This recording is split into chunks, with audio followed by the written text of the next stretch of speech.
Welcome, one and all, to the Video Game Town Hall podcast, the official podcast of videogame.town, which is a website. I am Jared Russo, your host and the mayor of said town, and I'm here with a very special guest. I'm so excited to talk to the one and only Jake Steinberg, a writer, author, streamer who has appeared in such places as Critical Distance and Giant Bomb. Whoa, big shot. He has a Substack, a podcast called Critical Error, and if you have not seen the clip of him watching the Microsoft Direct and it gets to Todd Howard and he immediately hits that BDS boycott slide, oh, hilarious, but also sad. Jake Steinberg, how are you doing, sir? Oh my God, I'm doing so well. Always excited to see how people will introduce me, what is important to them, what called out to them in my background. And I had not thought of that moment actually from that Nintendo Direct in quite some time. I'm glad that spoke to you. That was such like a well-timed, like, you know what I mean? Like you were just like, you were ready to go. Oh yeah, I mean, listen, Nintendo Direct's coming up. Got to be prepared for any and all scenarios, and there are some things that just in my personal and professional life I just have no patience for. And do I need to be one of the, how many people are broadcasting this Nintendo Direct? Do I need to be one of the million people allowing Microsoft Xbox into my space all of the time whenever they want? Probably not, right? So that's it. You can look up the boycott that's still going on. Of course, yes. My goodness gracious. What do you think that will ever end? Frankly, it's tough to say, right? Because companies have, of course, been taken off of the BDS list before. We have actually already seen that the BDS movement against Microsoft in particular has been effective, and they have made changes in response to the boycott. But by the people who actually run that group, it has not been seen. The changes have not been seen as enough quite yet. There's a chance in the future. I'm hopeful, of course. There are some games that, frankly, I would like to play. But man, especially now, there is nothing easier than giving up on a couple of video games for the sake of solidarity with another. I have so much privilege, so much I can enjoy, so much I can play that not ceding my personal space, my interiority to this one particular corporation in this movement, in this targeted movement. This is not just about vibes. It's not just about a personal morality test. It is about doing what someone with less privilege than you is asking you to do. Easiest thing in the world right now. Fucking corporations. Yeah, man. Unbelievable. But speaking of games, you Yes. did mention video games, and now I know on this podcast we like to talk about the arts, fashion, horse racing. No, let's just dive in. Yeah. What games are you playing? And this is a segue to possibly talk about Mario Tennis. Yes. Okay. I have an incredible rotation of 3 games on my Nintendo Switch 2 right now. Nice. I am going between Pokemon Fire Red, Pokopia, and then, of course, let's talk about it, Mario Tennis Fever, which I would say is, I think, the best Switch 2 exclusive on the platform right now. What? I gotta tell you, for me, the conversation is 100% between Mario Tennis Fever and Pokemon Pokopia, if I'm being honest with you. But, what? yeah, putting that claim aside, I think that for me, I'm a big Smash Brothers guy. I love fighting games. I love logging on and just having my multiplayer game where I get a few matches in, and then maybe I switch off, I go play something else. And I think Mario Tennis Fever, in light of a Super Smash Brothers Ultimate Switch 2 edition or something of the sort, has actually been occupying that role for me on the Switch 2 console. It is some of the most fun I have ever had in a Nintendo game's competitive online multiplayer. I find that the mechanics that they have deployed in this particular game, what some might refer to as the gimmicks, are actually revelatory for what the sport is trying to achieve. There is this pure vision of maybe how a tennis video game should play, and you'll find in the discourse a lot of people will constantly point back to Mario Tennis 64 as the most pure expression of the gameplay, because it is the one with largely no gimmicks. The gimmick is that it is Mario characters playing tennis, when that was kind of a novel concept. So all of these other games, these future games, with their implementation of something that might remind you of like Mario Kart items, they kind of get further and further away from that pure competitive vision. But I would argue Mario Tennis Fever, in its gimmicks, in its fever rackets, is actually getting me closer to the feeling of playing a real competitive sport than that more pure version of Mario Tennis ever did. I'm still picking bits of my skull off the ceiling because you blew my mind. Okay, there Um, we go. Okay, cool. First off, you paid how much for Pokemon Fire Red, Leaf Green? That would be $20, 20 buckaroos, and I will defend this with my dying breath. But you know that ROM hacks are better and they're free, right? So, can I, yeah, please allow me to expound on this. This Go is for it. actually, it's funny. Before we started recording, you were like, if there's anything you want to get off your chest, go Yeah. for it. And I was like, no, I don't know. I think I pretty much say everything I want to say. And now that you've brought this up, I'm like, wait, I do want to get this off my Yeah. chest. So, okay. I'm a big reader. I'm a literary guy. I teach at the university level. I like writing. And one of my favorite authors is Jane Austen. And occasionally I will pick up a new copy of a Jane Austen book. These books are hundreds of years old, right? And it's a Pride and Prejudice, an Emma, a Sense and Persuasion. Sensibility. That's fantastic. My favorite, Mansfield Park. We don't have to get into it, but I'll go pick one of these books up, and believe it or not, because these books are so old, I believe you could just Google any of them and read the entirety of their scripts online. But I will still buy the book. I will still buy the book and get enjoyment out of it. And when I go to the bookstore and I see that Pride and Prejudice is being sold for 12, 14, 16, $18, whatever it is, I do not recoil at that price, because I believe that there is value in the content. There is value in the words, there is value in their construction, and there is value in the package that they appear in today and how I want to experience them. In the same way that I look at Pokemon Fire Red and Leaf Green and I see them as masterpieces. Absolutely seminal works in the RPG space. And that's before even kind of acknowledging how not just the convenience, which I think is what a lot of people point to by playing these games on the Nintendo Switch, which is undoubtedly true, but the added benefits that people don't really think about. I've been saving screenshots with the click of the screenshot button on my Joy-Con. I have been using game chat to have my game up and my friend's game up, and we see in the little window what the other person is doing, who they're fighting, the Pokemon they find, and talking about our games as we're playing them, kind of emulating the separate but together ethos that Nintendo is so interested in, and bringing that to these games in a way that, they could never have imagined them being played in the past. But more than anything, and on the subject of the ROM hacks, which I like quite a bit, and Are free. and are free, and I have quite a love affair with my AYN Thor, I gotta tell you. Oh, I hate you. Oh man, that is what a God device. damn it. But on the subject Jealous. of the ROM hacks, I think that like a Pride and Prejudice, like one of these Austen books that I like to revisit, it's something that when I reread these books, I parse them for new information every time. The first time I read Pride and Prejudice, I didn't even like it. And then the second time I liked it a little bit more. Third time I fell in love with it. And still, I will find a turn of phrase, a sentence that Austen wrote that hits me in a new way because I have changed. And thus my perspective on the text has changed.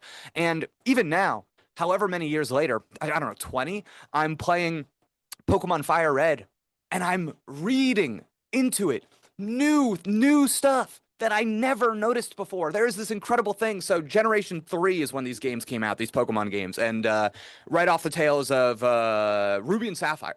And one of the new mechanics in the Pokemon games was the introduction of abilities. So these kinds of passive powers that Pokemon have. And something that was really important to Game Freak in the construction of these older Pokemon games was communicating meaning through structure. We see this right away. You try to leave the town, and Professor Oak says, no, before you go, you have to make a choice. Choices are your power in this game. We see that throughout the entire thing. The first gym that you get to is one that the door is locked. And it's actually the final gym that you will ever battle against, because after going on this adventure, it's not that the world changed. It's not that all of you got somewhere you couldn't go before. It's that you changed. You are in the same place you started this adventure in, but look how different you are. You changed. Now you are powerful enough to fight this gym. And I think that communication through structure is something that only video games can accomplish. And you have this beautiful moment, Route 3, really early in the game, where I come across Jigglypuff. And it's early. All your Pokemon are in the level like 10, 11, 12, 14 range. And every time I'm fighting these Jigglypuff, the first move they use, Sing, drives me crazy, puts my Pokemon to sleep. I gotta run to a Pokemon Center to wake them back up so that I can go back to training, go back to catching things in the wild. And then I find Route 3, same exact location as the Jigglypuff. Mankey. Why is Mankey here? That's weird. Jigglypuff and Mankey were not together on Route 3 in Pokemon Red, Blue, and Yellow. And these are a remake. These games are a remake of those games. So what's going on? Oh, the abilities. There's new context that makes sense for new meaning to be communicated why these Pokemon are together. Mankey has an ability, Vital Spirit, that makes it so that he will not fall asleep in battle. So you are setting up this antagonistic, this territorial relationship between kind of predator and prey here. The Mankey and the Jigglypuff. New meaning has been communicated to me thanks to this gameplay mechanic. This is something I never noticed before, and now it's not just on Route 3. I see it everywhere. These beautiful, beautiful games to return to suss meaning out of. The closest, some of the closest things we have to classics in the gaming space, I would say. Why? This is why you teach at the university level. Thanks for saying that. I realize I can hear myself talking. I understand that I just did a whole thing. I apologize. No. I was taking notes. I was getting ready for the midterm. I just think the price is just a little egregious. And that's the thing. As a human being, everybody gets to make that choice for themselves. And I think you'll probably agree with me that the larger issue with price these days is that it just is a reminder that people do not have as much money in their pockets as they should. And It is less about the price. Nintendo should be able to sell this thing for $50 and it shouldn't even make me blink. It just sucks that the world we live in and the position we have been forced into now when it comes to giving ourselves little treats to make life a little bit easier, I think about this sometimes in that some podcasts, especially IGN's Game Scoop, people will write in and say, hey, I went back and I'm listening to your old episodes 15 years ago. And I think, boy, there must have been so many conversations about the price of this thing. And I'm like, how much, I'm sure I can go to an inflation calculator and figure out how much money something was back in the day. And but things are on sale. People have different amounts in their bank account. So it's the conversation about how much things cost is so it just doesn't even mean anything based on 1 week to another, let alone 1 year to another, let alone your circumstances. So it's very hard to pin down, even historically, do you remember that thing coming out and it being only $20? No. Apparently that was the case for Katamari Damacy when I bought it at EB Games in 2004. It was it was a budget game. I think EA's Black was only $40 as opposed to 50 or 60 when it came. So money is very hard to sort of tie to a game being boy, it came out and it's awesome, but $80. So it's I don't know, in 10 years, $80 could be a bargain. It is such a hard conversation to have because I think context, as with everything, is crucially important. And if your analysis of the cost of video games does not include an analysis of wage stagnation, of the cost of housing, the cost of groceries, then I think what we end up doing is siloing and heightening the importance of the cost of a video game because frankly, at the end of the day, what are we arguing about? A $10 difference? If you make Pokemon Fire Red and Leaf Green $10 instead of $20, does that solve the issue? It's I think for a lot of people, Yeah, I think for a lot of people, they would probably say, yeah, okay, now I'm willing to pay $10. But in the grand scheme of the economic anxieties and the actual material situation that we find ourselves in right now, uh, it doesn't. I guess that's just not a conversation I'm interested in having. It's not True. material or substantive enough for me. Yeah. Well, for me, it's not Hmm. even just how much. It's like they have an NSO. They could just put things up like they do with other Game Boy Advance games or N64 games or GameCube games. So it's like, why did they go that route? So that's such an interesting question too, right? Because I'm actually torn on this. Because in some ways, if you think about kind of the relationship that the people have with these games, how much they like to kind of replay them and return to them and all of that stuff, it you start to do this mental calculus of the NSO subscription versus the one-time price. And if you asked me, I think the reason that it's appearing in this form as opposed to NSO is simply because they are trying to sell it more to a kid without having to get that kid to have their parent sign on to a subscription service. I think Mm. that's probably it, because the idea of like your game is gone because the month is up or whatever is probably just I could imagine the Pokemon Company not being super into that. I definitely think there is some weird Nintendo executive like groupthink. Yeah. And my favorite slash least favorite example of this is Mm. when Doug Bowser was questioned. It's like, why is Mario 3D All Stars only available for a year and then it goes away? And he was Mhm. like, well, it's a celebration. And he's like, no, no, no, but these games could just last forever because you can put them on the digital store even if you don't want to keep making the boxed copies of them. And he goes, oh, no, no, but it's an anniversary, it's a celebration. And it's like clearly someone at Nintendo just went, we hate when people wishlist games and we want them to buy. We want them to have Yes. FOMO. And we're just going to pull this from the market after a year. And Doug Bowser had to come up with like an explanation to like defend that weird fucking Nintendo decision that they always make. Yeah, that one I think honestly the reason that one struck me as odd is because I remember like the Super Mario Brothers movie coming out and I was like, "Damn, you can't buy the Mario 3D collection after going to that movie?" Like that's crazy, dogs. That's just that seems like a just a completely self-imposed error. Yeah. I will say for the Pokemon stuff too, it's the one kind of modern contrivance that they have deployed within these games is that it supports the Pokemon Home service, if you are familiar. Yes. And that is a subscription service. And I guess you got to wonder if there's maybe some concern about a subscription on top of a subscription and That's true.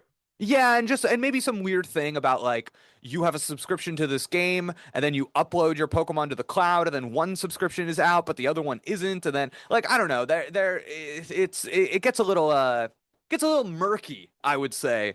But yeah, I don't know. I really like the NSO game collections, particularly now that we are in consoles that I am just frankly more interested in, being like the Game Boy Advance and the GameCube. This Yeah. it's such a delight to me. One of like my favorite things on Switch 2, frankly, is like whenever a GameCube game comes out, I'm just like over the moon to check it out. Yep. Yeah, it's so fun, so fun. But for these particular games, I don't know. It's here's the dumbest thing you'll ever hear me say. I like Oh. having the Pokemon Fire Red and Leaf Green icons on my Switch home screen, and I like that when I play those games, they don't have those stupid borders that NSO puts on. Ah, okay. No, no, no. That's understandable. Okay, I hate those borders, man. Yeah. Oh my God, No, I we got to got do you. something about that. There are like, people complain about a lot of dumb shit in video games, and I'm kind of like, man, can we all just for like a week complain about the borders so that we can get them to take them off of those NSO games? They drive me insane. So, Kyle Bossman, one of my Yes. favorite people on earth, Mm. he always said that Nintendo is like a big elephant, and it will just go in a direction and just be an elephant, and everyone will try to like move it and push it and try to convince it, and it'll just be like, nope, I'm just gonna go in this weird direction, God. and there's nothing you can do about it. Doop, doop, doop, doop, doop, I'm an elephant. Brutal. And so sometimes they'll make like very capitalistic, greedy decisions, and then sometimes they'll just be like, "Oh, we're not going to do that." And it's like, "But you could make so much money. People want to give you their money," and they're like, "Nope, not interested." Doop, doop, doop, doop, and they'll just stomp away. But speaking of the GameCube Yes. NSO, I always had the opinion, and I think I still cling to this, but this is Mm. more nostalgia, that the GameCube era of Mario sports games are still the best versions of each of those. We So talk about baseball. baseball, Oh, incredible. oh, incredible, incredible. Uh, golf, Toadstool Tour. Yep. I still think that's the best one. You know, it's tough because it's been so long, but I really, in my brain, I'm like, Jake, you liked that 3DS one a lot. I hear good things about the 3DS one. Yeah. Mario Strikers and Mario Power Tennis. Yep. But again, you're telling me that this new one is the best, is the GOAT. Yeah, let me tell you. Let me tell you. So, first things first, I'm going to be entirely honest. The curtain is open. And something about these sports games, I will say, I'm a bit of a. I understand if people discard my opinion because of this. It is hard for me to compare sometimes. Same with fighting games, the pre-online and post-online eras of these games, just because I gotta tell you, same with sports games, just like normal sports games, the value add for me as somebody competing online against just like playing the CPUs is so large that I almost see them as two completely different propositions. But That's putting valid. that, yeah, I think that that's understandable. It's it's I love when these old like fighting game collections come out or whatever, but at the same time, it's like so much of my enjoyment out of any fighting game is like the ranked ladder, getting, just like learning from other people, going up, whatever. But mechanically, just talking about what Mario Tennis Fever does that I think is like brilliant is as I mentioned before, the Fever Racket. So I wrote an essay about this. I wrote a review of this game on my blog, jakesteinberg.substack.com. And the kind of premise of this blog is that using the Fever rackets, which are the main gimmick of the game, Mario Tennis Fever, what these rackets do is that during a tennis match, you build up this meter, and when the meter is full, at any point, you can then press a button to instill qualities in the next time you hit the ball. So this could be I hit the ball, and when it hits your side of the court, it creates a giant mud trap. And now you move really slowly if you were to go through that trap. It could create a fire trap. You could create these little electric things. I've seen Or, bananas. yeah, I've seen all bananas are sorts of good. stuff. Yeah, or you can just make it so every time you swing, your racket shoots fireballs out of it. So it's this more active thing that you've got to dodge and be aware of. Or it could make it the racket makes you move really fast. It makes you invincible. It makes you literally impossible to see. That's a funny one. So all of these things.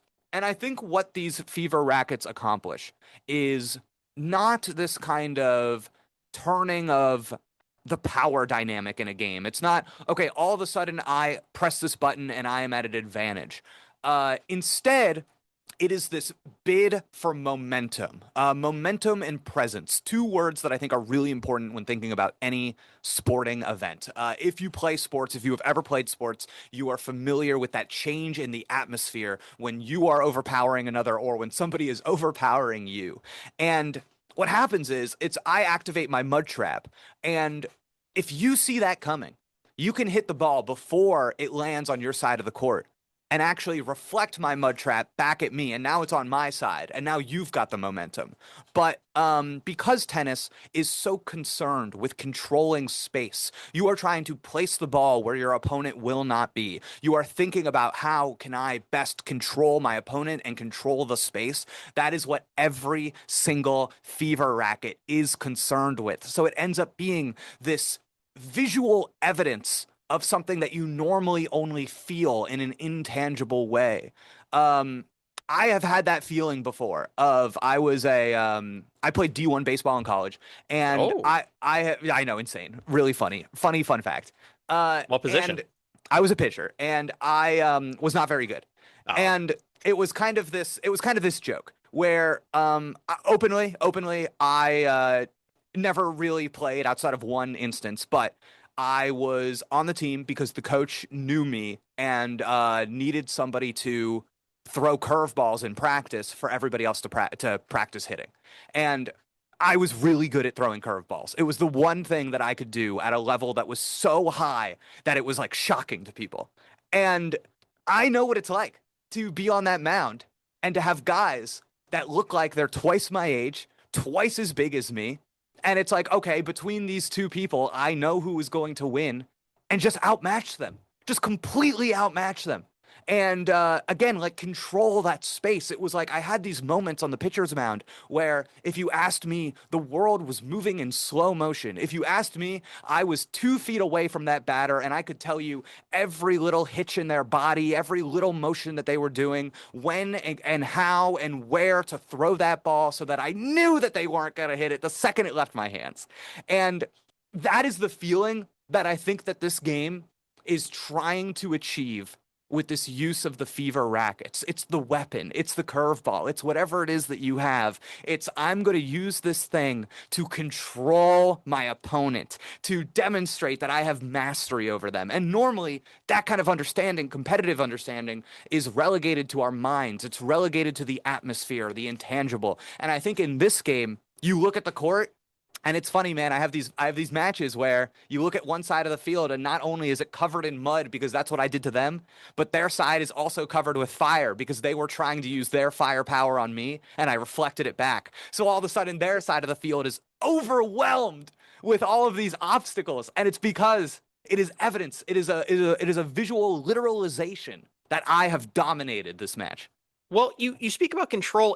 It seems to me from the gameplay that I've seen that there's a lot of junk on the court and that like you have like a health bar and like the status effects, you lose control and you're like, oh, I couldn't run to the other side because like there's just so many bananas are all on fire. And that might be frustrating to like lose control of the game you're playing because of all this detritus that is just like littering the court and you're like, am I even playing tennis anymore? You know, like what's going on here? Like it seems very overwhelming and just like it can be frustrating because it's like I can't just run and you know hit back because whoops, there's an oil slick. Yeah, and I get that, and I think that the error there is that the fact that the oil slick or the detritus is there at all is a sign that you are catching up too late.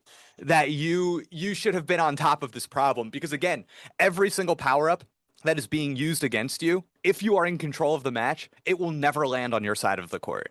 And that is how the matches go at the high level. And to be honest, like when I'm playing online, it's like if a power up lands on my side of the court, then I've done something. I have literally done something wrong. It's like dropping a combo. It's like making any mistake in any other competitive game. And I think what you have to do is think of the court as your health bar. And the stuff that occupies your court is the damage. And it's like, okay, I've taken a little bit of damage here. It's gonna make it harder for me to do what I want to do. But you have tools at your disposal to combat that too. Not only can you reflect every shot coming your way, you could actually absolve yourself of a power-up altogether and make it so that your power-up is that you are immune to the traps and obstacles that are hit on your side of the court. It's a push and pull. There's a meta game in this tennis too, and I think that it is well, maybe I should have led with this. You can also just go online and play ranked without the powers. Oh, well, there you go. You can, yeah, there's just like 2 ranked modes, and one is without the rackets. And I find the one without the rackets to be kind of less effusive in the feelings that it inspires, the tension, the release. But that is also there as well for anybody who is just categorically opposed to seeing little spiny turtles run across the tennis court. Gotcha. So, if you can see yourself playing this well into the future, yeah. But can you defend the single player, which I heard is very bad? Yes. Okay, so let me talk to you about the single player. This is fascinating to me. So, the single player campaign in totality would take maybe, I don't know, 2 or 3 hours to complete. So I think for anybody who is familiar with kind of how a competitive game works, I would assume the amount of time that you put online and in multiplayer would dwarf 2 to 3 hours. I think that's relatively a small slice of the pie. And I kind of understood that going into this game, so I think I found myself generous to it and was not really interested in the single player. But then something that was something that I felt was maybe not given its proper serving at the review table was that there are three challenge towers. Do you remember like in Smash Brothers the event matches? Oh, yeah, yeah, yeah. Yeah, so same thing. It puts you in a particular scenario, gives you a character, gives you an opponent, and is like, here is your particular challenge for this tennis match. It'll be like you are actually playing as three tiny bloopers, and you're fighting against this one particular enemy. Here's the scenario. Oh, you need to hit the ball while you're playing a tennis match. You need to hit the ball through these rings and achieve points this way. All these little goofy gimmicks and gags and all this stuff that you don't really find anywhere else in the game. There's one really good one when you finish like the third of these challenge towers, the final one. It's Bowser you're facing off against, but he's gigantic. So his reach essentially extends to the entirety of the court, and he's already very strong. Makes him very hard to beat, and it's a fun challenge. And I don't know. There's maybe a dozen challenges in each of these three challenge towers, and I was like, oh, that's good. That's a nice little mode. Not super substantial, but I'm glad that it's there. But, and here's the crazy part: you beat that third challenge tower, it unlocks 100 additional event matches, 100 additional challenges that you can compete to. And there are 3 stars you can earn in every single one. So it's like if you manage to do this in the challenge, you get all 3. You can only do one. It's like you get a rating. So there is a frankly insane amount of single player content to complete, but I think people just have expectations about what an adventure mode should have, what the campaign should have. So this content is seen as lesser when I would argue it is maybe more in line with what I really want from this experience, which is to kind of turn the game on, do a few matches, achieve something, and then either go online or do something else. I don't know if I'm really in these experiences to be like, I want to sit down and play an 8-hour single player campaign. Yeah, but you see, Jake, it wasn't packaged correctly. It wasn't titled or labeled correctly. So That's therefore, true. Therefore, yeah. Counterpoint. Yes. Mario Power Tennis on the GameCube had that one thing where you could hit paint against the wall and paint a mural. I did like that. Yeah. That was fun. You're right. Pretty good. Need more stuff like that. Need more stuff like that. Because then, they could have little switch to mouse mode. Maybe you draw a picture and then you paint it. God, when are they going to bring Mario Paint back for the Switch 2? We need that back in our lives. All right, so Jake, you brought up fighting games, and something in my brain activated because little do you know, I used to play semi-professionally Street Fighter 4 back in college. Oh, Street Fighter 4, a good one. I would go to all the tournaments on the East Coast. Yep. There's lots of photos of me with the big names when I went to CEO. Yep.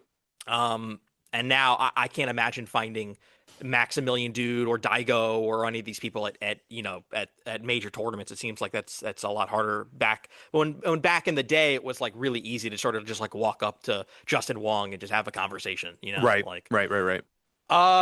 So which fighting games do you play? That's my first question. And then my second question is, I'm going to Evo for the first time this year for my bachelor party trip. Do you have any tips or advice for me? Okay, so first off, Smash is always going to be my favorite. I'm just a Smash Brothers head. I know it's a fake fighting game, platform fighter. It is what it is. I know. That's not true. I love Smash. Love it so much. Ultimate, probably one of my favorite games of all time, truly. But in addition to that, I really have always loved not always. I think I've always wanted to love, but recently it has never been easier to love Street Fighter. I think Street Fighter 6, when people ask that question of how do I get in? How do I learn? What's the best on-ramp to like any fighting game? I think Street Fighter 6 is the answer. Man, what a phenomenally put together game. So communicative in its design language. The casual control scheme. Best implementation of a casual control scheme in a fighting game I have ever seen. Oh my God. They nailed it. They really nailed it. Really impressive. Really just like a masterful mind at work there. But I think the ones that got me in were the kind of older Mortal Kombat games. So the input method of kind of the tapping of the pad in the dial a combo sense, that's always kind of in my brain. And the reason that the Mortal Kombat games were the ones to kind of get me in was because I'm a huge DC Comics fan. I love Superman, and they did that Mortal Kombat versus DC game. And I was like, well, I gotta get into this. So that's the one that really compelled me to like learn. And then of course the Injustice games, Injustice 1, Injustice 2, really fell in love with those. But now I'm at this point where I think I just like the genre so much that when a new fighting game comes out, I pretty much every single time have to ask myself, okay, am I doing this? Am I doing this? Am I going in? Marvel Tokon is on the horizon. Yep. Cannot wait. Oh my God. I did that test for Tokon maybe a couple months ago now at this point, and I had a really good time, really excited for that. Hoping a new DC fighting game's coming around the corner. Hoping one's coming around the corner from NetherRealm. I know that whole situation is a little weird for them right now, so I'm not sure what's going on. But So you're I'd hope hoping to... for Injustice 3 now with Watchmen characters? Yeah, you know what's tough? I really need them to get away from the Injustice kind of style, and I would rather it was just kind of a DC fighting game that wasn't like, oh, evil Superman has taken over, blah blah blah blah. Because that was good at the time. I think it's old news now. And in DC Comics, there's currently running, I guess it's just kind of wrapping up, but this event called DCKO, and it's this huge kind of like fighting tournament that is happening in the comics right now. Perfect for adaptation into a video game. I would love to see them do something like that.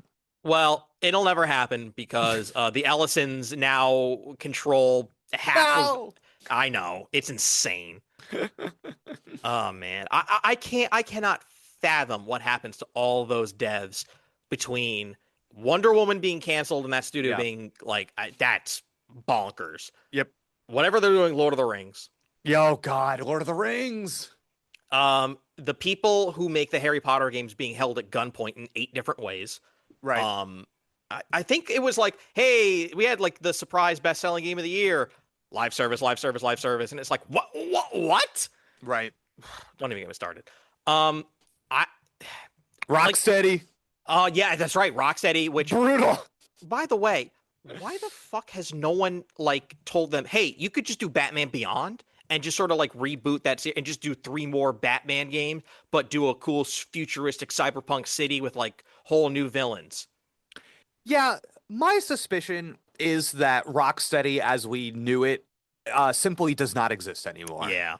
Yeah, so I wonder if asking anything of that sort was I don't know, back when Warner Brothers Montreal put out that Gotham Knights game, I was covering that for an outlet at the time, and I remember just like talking to the leadership of that studio and I getting a sense of like, oh, these are also not the people that did like Arkham Origins. This is I like that game. Me too. Arkham Origins was great. Yeah. And it's like, and I got the sense that like these studios, just because of turnover and whatever else, are just almost like in name only the studios that we think they are.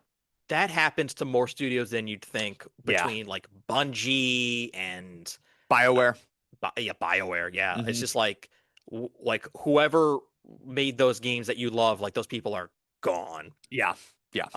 Crazy. Mhm. Okay, so let's get back. Evo. There's actually like a ton of fighting games coming out besides the ones that are like the official main slate. So like there's like an Invincible game. There's like The an Avatar game. game. Yeah. Looks cool. There's a bunch coming out, which is like, damn. Mhm. Usually it's like we're like clinging to like, okay, I hope something big, and then it's like some tiny anime game or whatever. But like, there's some like, I mean, not even for this year, but like in the years to come, it's like, damn, we're feasting. We got Yeah, Marvel definitely. Tokon and I know that that one that's like the League of Legends one just came out. Though I gotta say, you mean the one that died? the one I gave that a shot, checked it out day one, found it to be phenomenally boring, and was just like, well, nah, this won't be the one I play, and moved on. What a failure from a marketing perspective Crazy. to not name that game Arcane or League That's of funny. Legend Fighters. Yeah, Like, sure. put that branding everywhere, and like 2x KO, 2 KO, unbelievable. Just Yeah. shoot yourself in the foot. Oh, shout out another low key one in the vein of a Smash Brothers. I was quite a fan of Nickelodeon All Stars Brawl 2. Loved that game. Surprisingly well put together. Very much inspired by like Smash Brothers mods, I would say. Yeah, like melee, like wave dashing and stuff, Yeah, right? definitely. It was like a small team that was obviously operating, I think, beyond the budget that they were given, and they put out something that was like really cool, had just enough like unique ideas to make it different from Smash. I would love to see a third game from them. Yeah, really into that. I mean, but like, I hope good things continue to happen in the world, and then it's like, I don't think there's a third game coming. I Yeah, don't it's think good tough. things are going to be happening in any double A or triple A space. Like Greedfall 2 apparently came out, and that sucks. It's this Nickelodeon thing though, where there is this group that I think is happy to kind of finance these games on kind of like a lower budget and then just kind of put them out all the time. Because again, it's like this small studio just putting out these games, and they just came out with a Nickelodeon game a few months ago, but it wasn't a fighting game. It was a kind of like a Diablo-like type thing, very like Dungeons What? and Dragons with Nickelodeon characters. It was like Nickelodeon and the Dice of Destiny. Oh, Um okay. Yeah, yeah, and It's a that was Diablo clone? it kind of yes, because it is that kind of top-down or isometric going around fighting the ads, fighting the Oh, bosses, you get your powers, you know your abilities, all that stuff.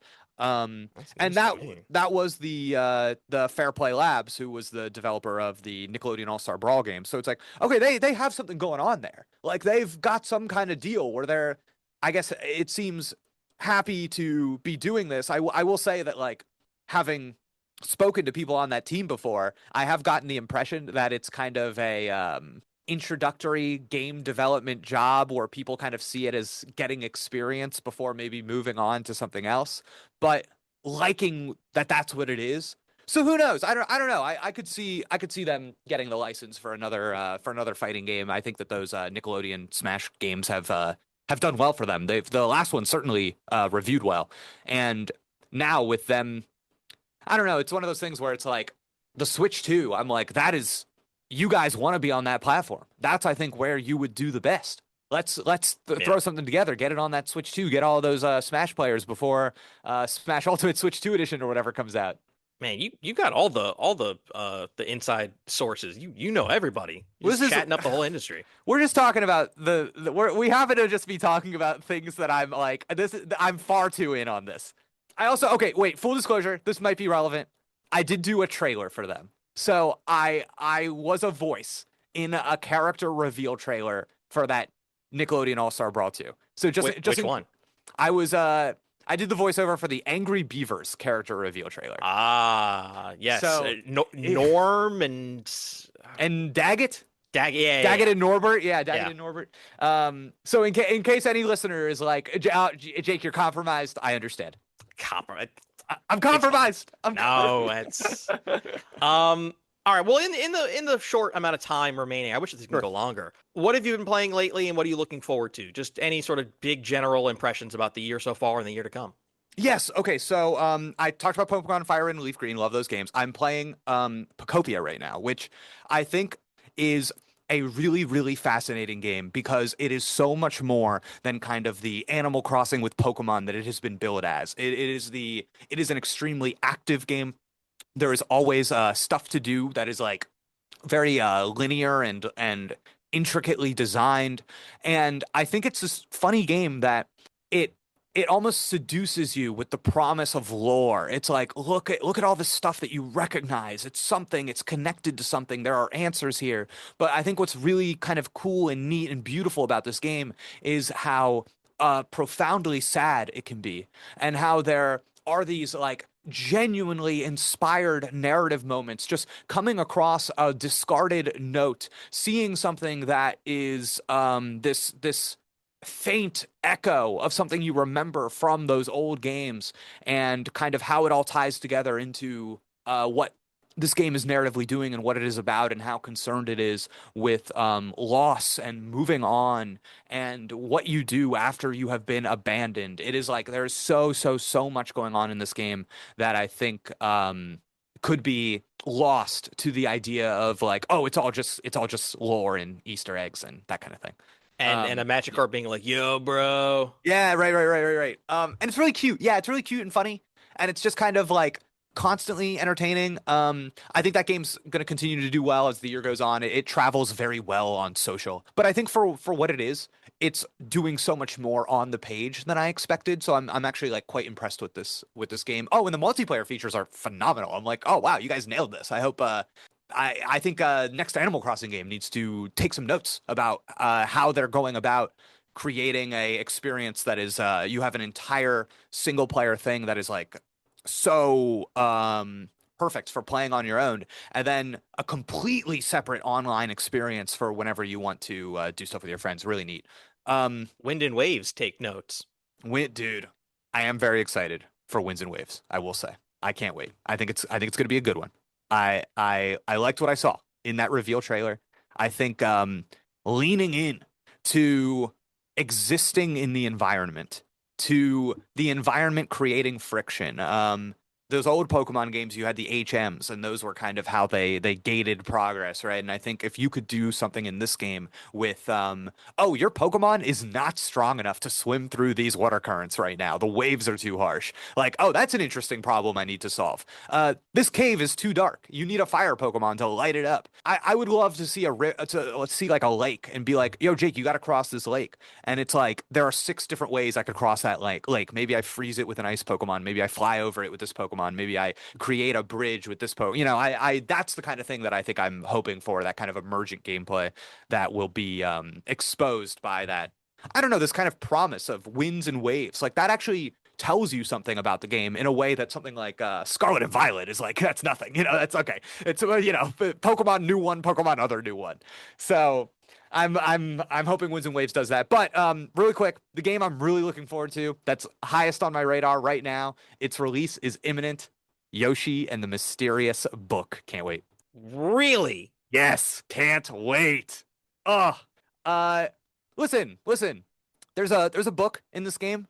His name is Mr. Encyclopedia, Mystery for short. Oh my God. That goes a long way for me. I heard that and I was like, geniuses are at work behind this game.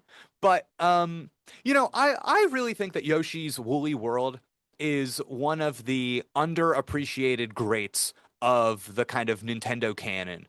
And it is great in this way that like people resist their 2D platformers being great in, because the 2D platformer, what everybody wants is the difficulty. They want the level that is just challenging enough. They don't want to repeat the level. They want to beat it on their first try, but they want the level to make them feel good and talented and skilled. And I think the Yoshi games, after kind of that initial Yoshi's Island, have been more interested in this kind of surprise and delight, this appreciation of what is going on around you. And this game, Yoshi and the Mysterious, well, Yoshi's Woolly World, of course, the way that they kind of synthesized that into a game was the secrets and the collectibles. I thought were constantly so clever. And I can't tell you how many times I was playing that game and I was like, oh man, they put that there. Oh, that was a good idea. Oh man, they're smarter than me.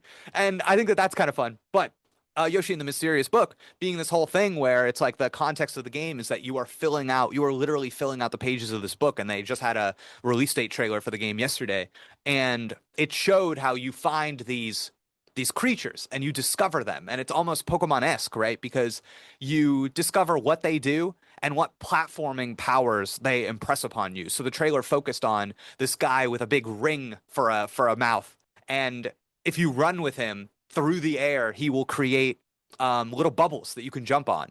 Very simple, very easy to understand, great introductory, explanatory kind of like, this is how this game works. We're all used to kind of jumping on bubbles in a platformer. And it just showed Yoshi kind of like carrying this guy around and being like, look, you can take this guy with you, use his bubbles, and kind of strategically hop on them to get higher in places in the environment that you maybe would not have been able to reach before. And not only is this a tool that is going to be important to you in a meta way in terms of how you play the game and find secrets, but then you go back out to the book and you name this creature. You give him a name. You decide what he is. And it's like, man, so many games talk about exploration and discovery, and this is a game that's like, no, actually, Yes, that is what you are doing. Not in like a fake way, not in like a staged way. It's like we are allowing you to discover this thing to the point that you will literally give it a name. I think that that's cool. Of course, Professor Steinberg would like a game about a book. This is the joke everyone's making, Yeah. and it's making me so mad. It's Um, I think it looks great. I like the art style too. Have you seen this art style? It looks so good. dude, honestly, Woolly World, Crafted World, and Kirby Epic Yarn, like they were cooking. They were Those, cooking. those games like are gorgeous. I mean, I could go on a rant for another hour about the Paper Mario series going downhill, but at least like Sure. visually, like what they're doing with like real world objects and like they Yep. just went to a Michaels and they just took everything and just put it in the Yeah. game. Like stuff is gorgeous, but um, you know, a game for babies. Yeah, it's tough. Nothing right? wrong with that. Nothing wrong with that. Yeah, it's tough. I guess like difficulty is just not that important to me in a 2D platformer because to be honest with you, I can't remember the last time I played a 2D platformer like a Mario or whatever and was like the joy of this is in the difficulty. Like that's just never what Yeah. it's just not what it is for me to be honest with you. So, I guess what I want to see is some kind of like intricate design that makes me go, oh, that's a good idea. Almost in the same way that when I read, sometimes like a turn of phrase or just a particular sentence can make me go, oh, that's how you, wow, what a way to say that, you know?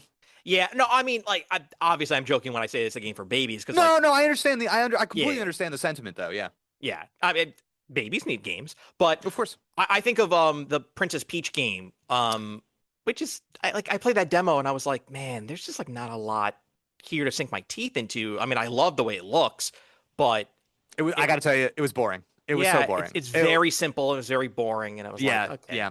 Because you know what I think the issue is with that game too is I think that's a matter of you're on rails. Yeah. You see exactly what's in front of you and what you are supposed to do, and you're just going through the steps. yeah, And I think like the best version of a game like this is one that hopefully delivers on the promise of what I'm talking about of like you have control. You find this little guy and listen, you could just run to the end of the level and beat it or you could play around a little bit and be like, "Oh, this little guy lets me do this and this and if I do this, then I can get there and it's just that freedom, the creativity. They show in the trailer that if you give this little hoop mouth guy different fruit, it changes his bubbles. So if you give him an apple, it makes the bubble giant. If you give him a peach, it turns the bubble into like a heart and it maybe lasts longer or something. Like, I don't know. There's like enough going on here that I'm like, okay, I don't feel like I'm looking at the screen, see exactly what I'm supposed to do, and will just in a really boring way follow the steps that are laid out in front of me. Well, I can't wait to name everything in that game like Boner Bong, Rip 420, Yep. 69XXX. All right, rapid fire. What's your favorite game of all time? Go. Pokemon Mystery Dungeon Explorers of Sky. Wow. Okay, I was not expecting that. Yeah. Followed closely by Persona 4 Golden. Okay. No respect gained. I played a demo for a Persona game and I went, man, they never shut up, dude, these kids. All right, good. Yep, okay. But I am like OG Paper Mario Yes. 1 and 2 till I die. So I was playing like Clear Obscure and I'm like, the only like QTE is just hitting the A button. Like I was doing all sorts of stuff in those Paper Mario games. Like, Yeah. are they aware that they could like mix it up every once in a while? It was like, nope, just hit A, just time A button. Yeah. That's who I am as a person. I'm just Okay. like, can I wiggle the stick? Can I like, if I have a Yeah. hammer, can I pull it back? Ooh, Anywho. I like those. Yeah. Thank you so much for being on. Jake, where can people find your work on the internet? Sure. The best place is going to be jakesteinberg.substack.com. That is my blog. That is where I post my writing, which is I think the thing that I am most proud of, and that's my real craft that I love. So if people could check that out, that would be amazing. But of course, youtube.com/@critical error. Critical Error Pod, maybe, but yeah, the Critical Error Podcast is my weekly podcast about how we talk about video games. A little bit different from your typical video game podcast. We kind of focus on the meta, the discourse, the craft, which is really fun, but can occasionally make it tough to come up with an episode every week. But I think we do a good job. So Critical Error Podcast. Thank you so much for being on. See you next time, everyone. Thank you.